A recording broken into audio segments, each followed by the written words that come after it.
இன்றைக்கி என்ன வந்துச்சுன்னா, ஆரம்பத்தில் அவங்க திடீர்னு பேச்சுவார்த்தை நடத்தி நம்ப வச்சு அடுத்த கட்டம் போயிட்டுருக்கும்போது திடீர்னு வந்து பங்கர் பஸ்ட்லேருந்து ஏகப்பட்ட குண்டு.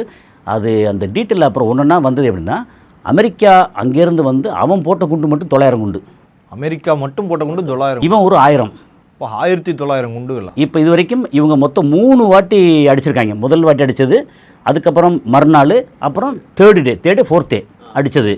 மொத்தம் வந்து 4000 குண்டு போட்டிருக்காங்க. மிசைல் பாம்பு இது எல்லாம் சேர்த்து 4000 போட்டிருக்காங்க. எங்கே அந்த இஸ்பஹான்லேருந்து பக்கத்துலேருந்து இங்கே டெஹ்ரான்லேருந்து எல்லா இடமும் அங்கே அடித்ததில் ஸ்கூல் அடித்தது ரொம்ப ஒரு சோகமானது. 200 குழந்தைகளுக்கு மேலே போயிட்டாங்க, ஹாஸ்பிட்டல் அடிச்சிட்டாங்க.